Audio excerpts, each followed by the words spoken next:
Alright guys, I am back with my review of tonight's episode of Monday Night Raw.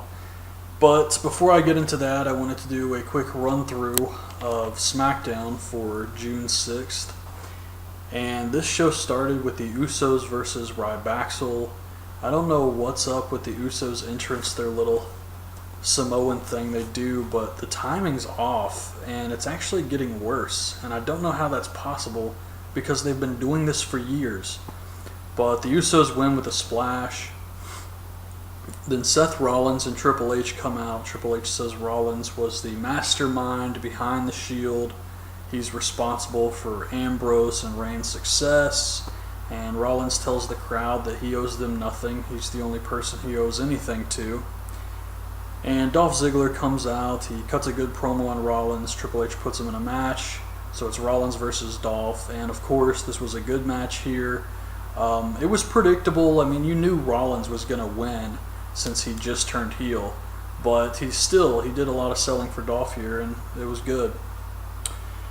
Wade Barrett cuts a promo on RVD and Cesaro. I feel like he's turning face. Maybe he is a face already, I don't know. But he seems to be delivering bad news to the wrestlers instead of the fans. Like when he would say, oh, it's Valentine's Day, so you're all going to eat a bunch of chocolate and get really fat. Seems like now he's just cutting promos on the wrestlers. Big Show tells Rollins he's a piece of trash. Triple H says he can face Randy Orton. Orton tells Rollins, welcome to the dark side, and Rollins says, I never left. It's a very bad line. Rusev versus Xavier Woods. This was interesting. I found this YouTube channel. I can't remember the guy's name exactly. I think it's Steve Shivs.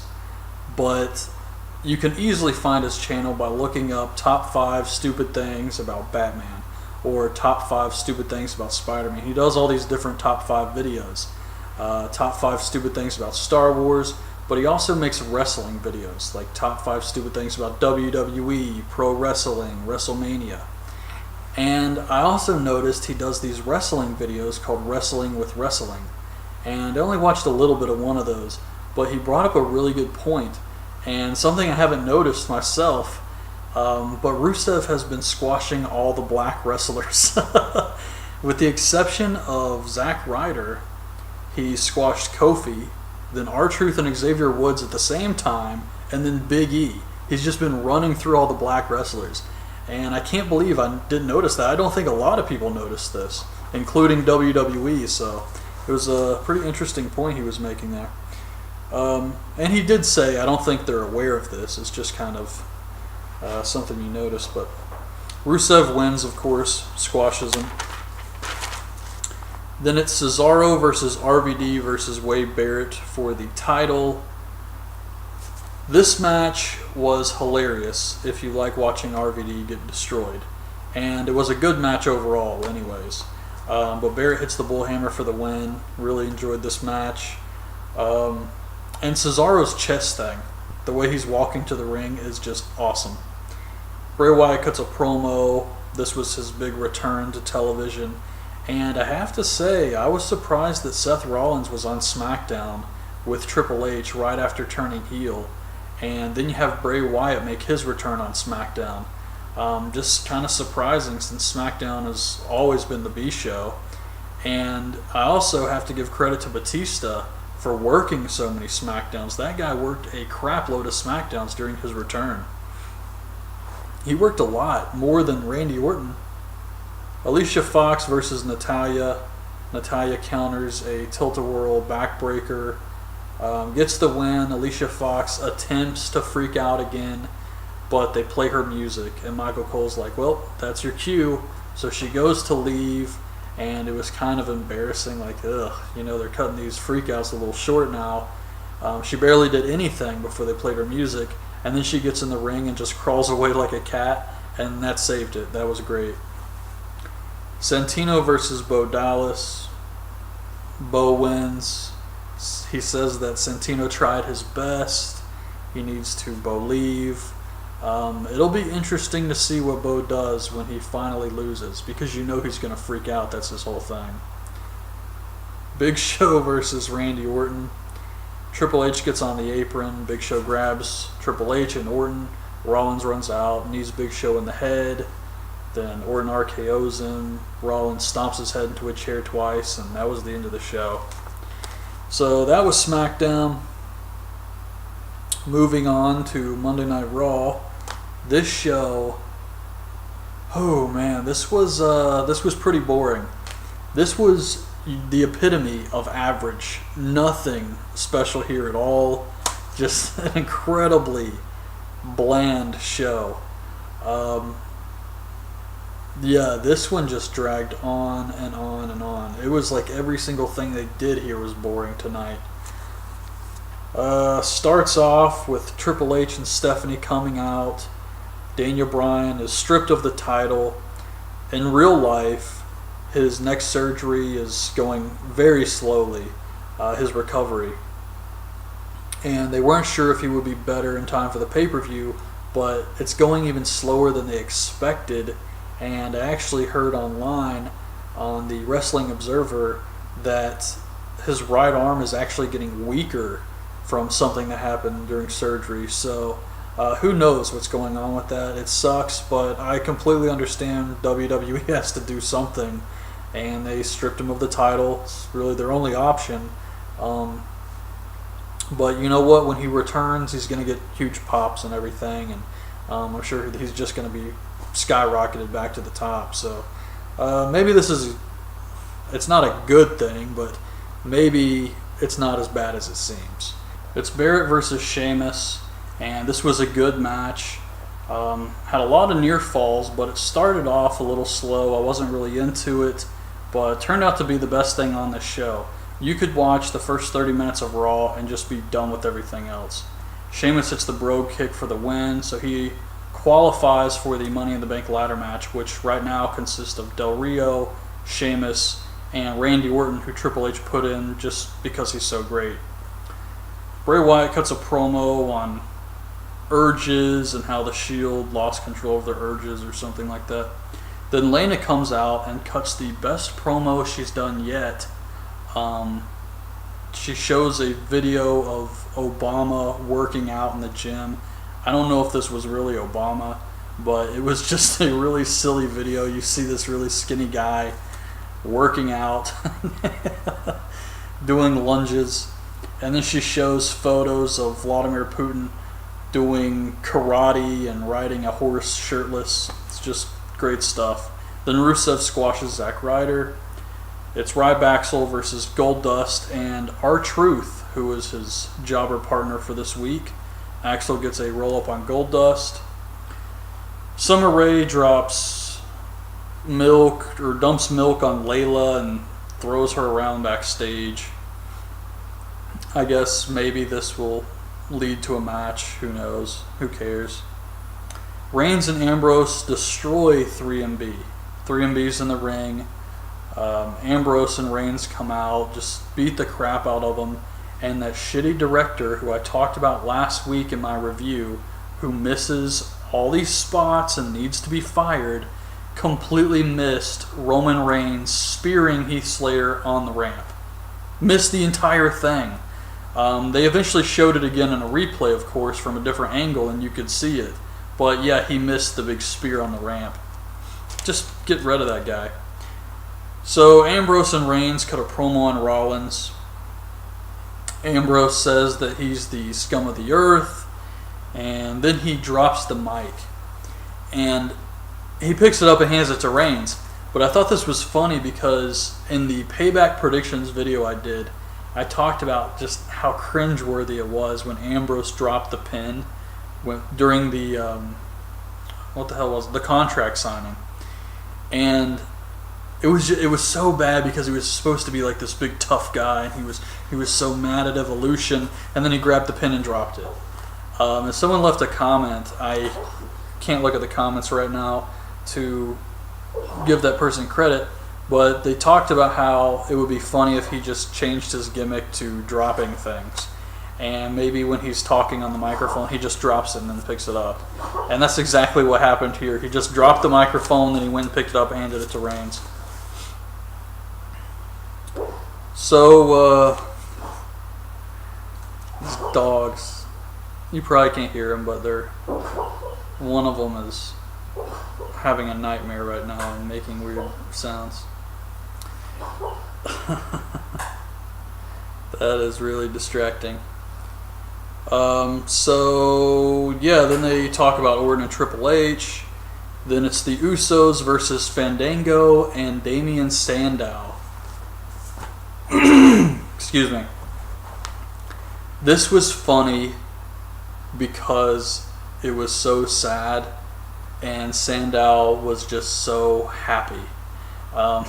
You know, he hates this crap. And he's really just being buried.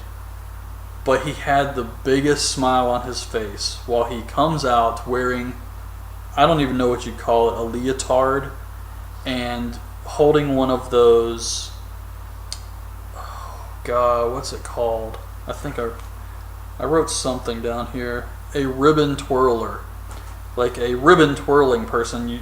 I think Will Ferrell does it in old school. He twirls a little ribbon thing around. So Fandango comes out, and then Sandow comes out twirling this ribbon and just looking like a complete goofball. His hair was fixed in some weird style, and it just looked really sad. But at this point, all you can do is laugh at it, what they're doing with Sandow. It's beyond stupid. It's a waste of good talent. But yeah, this was bad. This was nothing. This was Monday Night Raw. So anyways, the Usos win with the splash. Then it's Xavier Woods versus Bo Dallas. And I watched this with my sister, who had a really funny comment about Bo Dallas. She said that he's funny and everything, but when she sees him, all she can see are his yellow teeth. And he does have some yellow teeth, but I told her a lot of people, or she said something like, when you're on camera, a lot of people are going to have yellow teeth. That's why they get them professionally whitened. But they clearly are saving the money on Bo Dallas until he starts bringing in the big bucks, because he does have yellow teeth. And she says, I've noticed it since he started coming out, since his debut. He's just got these really yellow teeth. So, I don't know. I thought it was really funny, but Bo Dallas hits the Bo Dog for the win. RVD versus Cesaro. Someone threw something at RVD. I don't know what it was, but it was funny. Cesaro wins, thankfully, with the neutralizer. So Cesaro is the one to advance to the Money in the Bank match. Then they show us a tweet from Randy Orton. He's on vacation. He's just sitting there with one leg up saying, I wish I could be there, with this smile on his face. This was awesome. Michael Cole does an interview with Seth Rollins. He says basically the same thing he said on SmackDown. He created the Shield. He's responsible for their success. He only saw them as business partners, never brothers. And he didn't sell out. He bought in. And whenever I hear someone say that, for some reason, I don't know why, my mind instantly goes back to the Jeff Jarrett promos when he was doing the Double J, Double MA challenges on TNA. And he said, I didn't sell out, I bought in. I freaking bought in. Which was just, it just sticks with me for some reason. So he calls out Ambrose and Reigns. The Wyatts show up, attack Reigns and Ambrose, and then John Cena runs out and they fight off the Wyatts, and Seth Rollins runs away. I'm still trying to figure out why Seth Rollins would join Evolution. He created the Shield and they dominated everyone. They won. He won. So why would he join up with the guy he defeated when the Shield defeated Evolution? And why would Triple H want him to join him? Because it makes Triple H look like, damn, this guy's so good, I can't beat him, so I'm just going to let him join my group and suck up to him. Like, I'm still a little confused what Triple H gets out of this. I guess Seth Rollins is really smart, so he wants him on his side. But why would Seth Rollins do that if he wants to leave the Shield because he's the one who created the Shield and he brought them success. Why would he leave the Shield to just join another group that he defeated? It's really weird. So, Paige versus Alicia Fox with Oksana for some insane reason. Well, I mean, it's obvious now after you see the match. Basically, Alicia Fox taps out. Oksana tries to help her up, and she snaps on Oksana. She beats her up. She grabs popcorn and water. She dumps the water on Oksana, and then she's eating the popcorn, and she's acting kind of like New Jack now.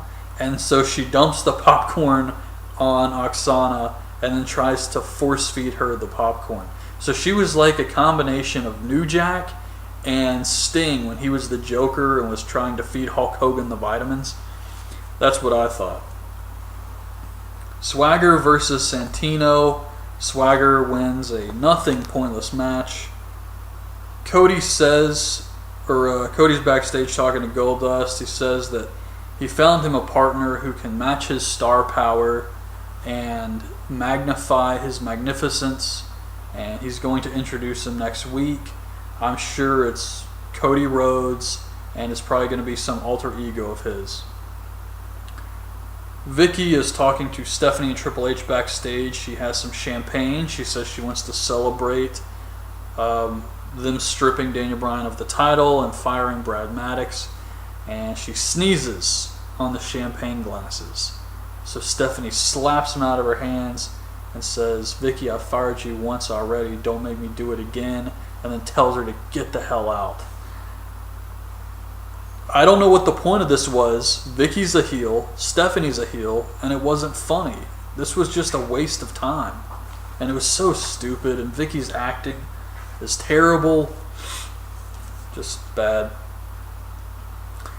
Main event is Reigns, Ambrose, and John Cena versus the Wyatt family.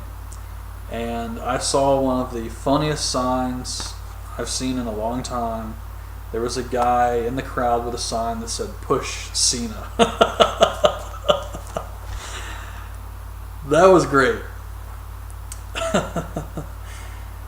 Oh man, this match got a lot of time. I thought it was boring. I just do not care about this. Cena's destroyed the Wyatts. What's left of the Shield is teaming with Cena. Who gives a crap, man? And this whole thing with Bray Wyatt dancing with Cena has got to stop. The entire time you can see Cena talking to Bray, and it just makes both of them look stupid, and this is like the third or fourth time they've done this spot. Enough already. Reigns spears Harper for the win. That was the end of the show. Babyfaces go over. They celebrate in the ring. It was boring. This whole show was boring. Honestly, I feel like this video's gonna be pretty long, and I have no idea how I talk this much about any of this stuff. It really was not exciting at all, but that was Raw for this week. Daniel Bryan has been stripped of the title. The Money in the Bank match will be for the belt, and Wade Barrett and Sheamus had a good match. That's really the highlights. So anyways, that's my review of the show this week. Hope you guys have enjoyed the video. Leave your thoughts on this week's show in the comments, and thanks for watching. Bye. This was interesting. I found this YouTube channel. I can't remember the guy's name exactly. I think it's Steve Shivs, but you can easily find his channel by looking up top 5 stupid things about Batman or top 5 stupid things about Spider-Man. He does all these different top 5 videos. Top 5 stupid things about Star Wars, but he also makes wrestling videos, like top 5 stupid things about WWE, pro wrestling, WrestleMania. And I also noticed he does these wrestling videos called Wrestling with Wrestling. And the mastermind behind the Shield. He's responsible for Ambrose and Reigns' success, and Rollins tells the crowd that he owes them nothing. He's the only person he owes anything to. And Dolph Ziggler comes out. He cuts a good promo on Rollins. Triple H puts him in a match. So it's Rollins versus Dolph. And of course, this was a good match here. It was predictable. I mean, you knew Rollins was going to win since he just turned heel. but he did a lot of selling for Dolph here, and it was good. Wade Barrett cuts a promo on RVD and Cesaro. Alright guys, I am back with my review of tonight's episode of Monday Night Raw. But before I get into that, I wanted to do a quick run through of Smackdown for June 6th. And this show started with the Usos versus Rybaxel. I don't know what's up with the Usos entrance, their little Samoan thing they do, but the timing's off and it's actually getting worse. And I don't know how that's possible because they've been doing this for years. But the Usos win with a splash. Then Seth Rollins and Triple H come out. Triple H says Rollins was... I only watched a little bit of one of those, but he brought up a really good point, and something I haven't noticed myself, but Rusev has been squashing all the black wrestlers. With the exception of Zack Ryder, he squashed Kofi, then R-Truth and Xavier Woods at the same time, and then Big E. He's just been running through all the black wrestlers. And I can't believe I didn't notice that. I don't think a lot of people noticed this, including WWE, so it was a pretty interesting point he was making there. And he did say, I don't think they're aware of this, it's just kind of something you notice, but I feel like he's turning face. Maybe he is a face already, I don't know, but he seems to be delivering bad news to the wrestlers instead of the fans, like when he would say, oh, it's Valentine's Day, so you're all going to eat a bunch of chocolate and get really fat. Seems like now he's just cutting promos on the wrestlers. Big Show tells Rollins he's a piece of trash. Triple H says he can face Randy Orton. Orton tells Rollins, welcome to the dark side, and Rollins says, I never left. It's a very bad line. Rusev versus Xavier Woods.